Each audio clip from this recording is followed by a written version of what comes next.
अस्सलाम वालेकुम, welcome back to my YouTube channel. ये मेरा न्यू चैनल है, आपने इसको सब्सक्राइब करना है। मेन चैनल मेरा रिमूव हो चुका है और यहाँ पे पाई नेटवर्क की और इसके अलावा सारी अपडेट्स आप लोगों को इसी चैनल के ऊपर मिलेंगी। इसके अलावा व्हाट्सअप चैनल, टेलीग्राम चैनल, उनके लिंक नीचे डिस्क्रिप्शन में दिए हुए हैं। आप लोग शॉर्ट अपडेट के लिए उनको ज्वाइन कर सकते हैं। यहाँ पे बात करते हैं पाई नेटवर्क की। कुछ लोग ऐसे भी हैं जिनको अभी तक पाई नेटवर्क की केवाईसी का नोटिफिकेशन सिरे से ही नहीं आया, मतलब उनको नोटिफिकेशन आ ही नहीं रहा। उसकी क्या वजह है? इसके अलावा लोगों की माइग्रेशन नहीं हो रही, केवाईसी पेंडिंग पड़ी हुई है, उनके क्या सॉल्यूशंस हैं। इसके अलावा हम केवाईसी और केवाईबी दोनों के ऊपर बात करते हैं। केवाईबी केवाईसी में फर्क क्या है?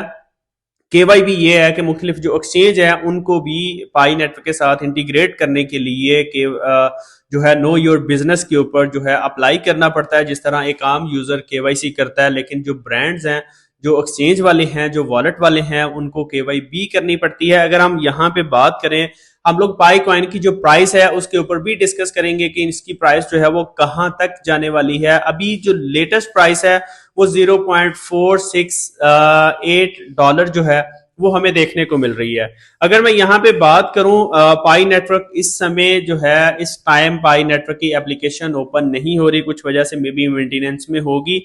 अगर हम बात करें यहाँ पे, इसमें इसकी जो ऑफिशियल वेबसाइट है उसको अगर मैं ओपन करूं तो वहां पे हमें 9 एप्लीकेशन देखने को मिलती हैं, जिसमें हमारे पास OKX है, मैक्सी है, Gate.io है, उसके अलावा बिटगेट, ये 4 एक्सचेंज नजर आ जाती हैं। प्योनेक्स 5वीं एक्सचेंज नजर आ जाती है। इसके अलावा कुछ ऑन रैंप जो है वो वॉलेट नजर आ जाते हैं। ये एक कुछ ऐसे जो है गेटवे हैं जहां पे आप लोग पाई कॉइन्स को बाय कर सकते हैं। कुछ आप लोगों को ऑप्शन दिए गए हैं कि ऑन रैंप के ऊपर जाके या ऑन रैंप डॉट मनी के ऊपर जाके आप लोग इनको जो है वो बाय कर सकते हैं।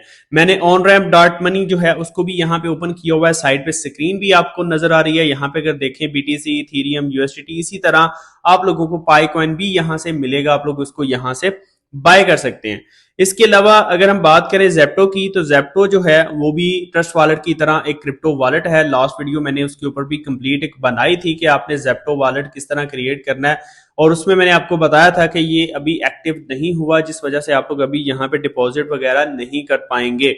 और यहाँ पे अगर हम केवाईसी की बात करें तो बहुत सारे लोगों की अभी तक केवाईसी जो है वो सिरे से उनको नोटिफिकेशन ही नहीं आया। उसकी क्या वजह हो सकती है? क्योंकि देखें, आपको नोटिफिकेशन आएगा, आप लोग फिर ही अपनी केवाईसी परफॉर्म करेंगे। केवाईसी करेंगे तो आपके जो 9 स्टेप्स हैं, 9 स्टेप आपके कंप्लीट होंगे, उसके बाद आपकी माइग्रेशन जो है वो भी होगी।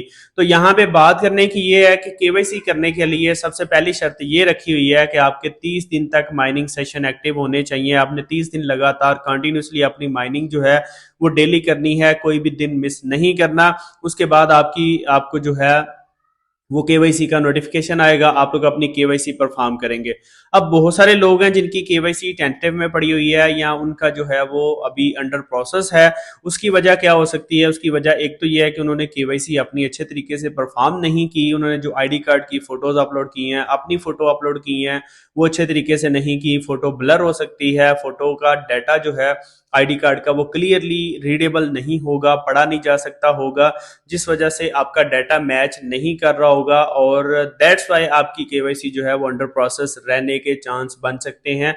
ये कुछ वजह हो सकती हैं। तो आपने, अगर वो लोग जिन्होंने अभी केवाईसी के लिए परफॉर्म करना है, एप्लीकेशन जो है वो सबमिट करवानी है, वो लोग इन चीजों के ऊपर लाजमी ध्यान दें। उसके अलावा आपको लाइवनेस चेक का ऑप्शन आता है ताकि वो दोबारा आपको चेक करते हैं, वेरीफाई करते हैं कि वाकई ही ये वही बंदा है जिसने केवाईसी की है। लाइवनेस चेक आपने लाजमी परफॉर्म करनी है, उसको स्किप नहीं करना।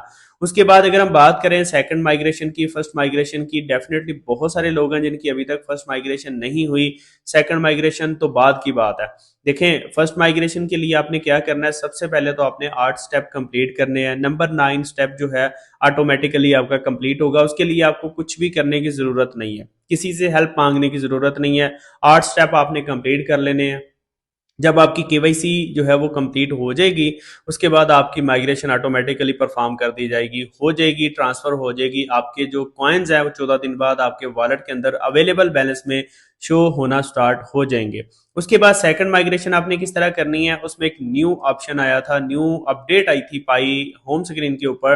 वो ये कि आपने टू फैक्टर ऑथेंटिकेशन करनी है। उस वो आपने किस तरह करनी होती है, आपने वॉलेट को ओपन करना है, या आप लोग जो है वो चेकलिस्ट में चले जाएं, मेन एड चेकलिस्ट, उसमें नंबर 3 स्टेप के ऊपर क्लिक करें। वहां पे आपने वो आपसे कहेगा कि अपना वॉलेट एक्टिवेट करने के लिए अपना पासवर्ड डालें।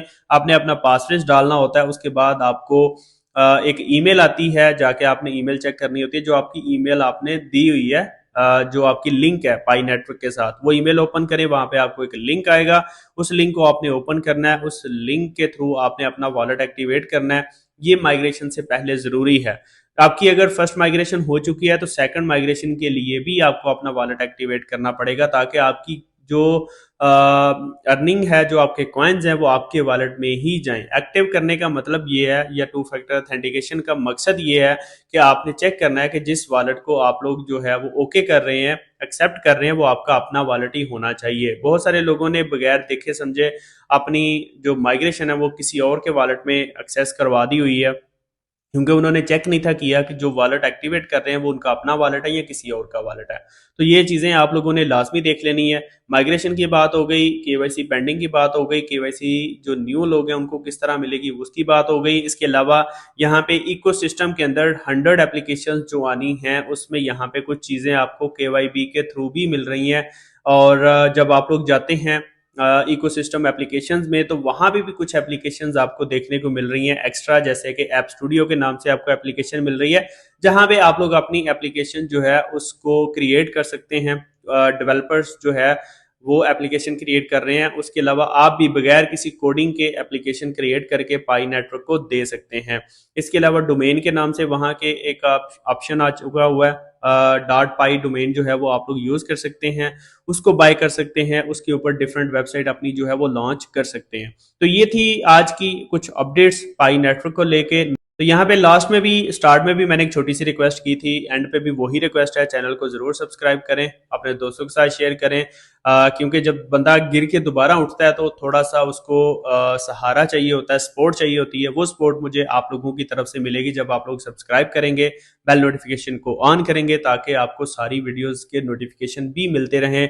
दुआओं में याद रखें। मिलते हैं नेक्स्ट वीडियो में। अल्लाह हाफिज।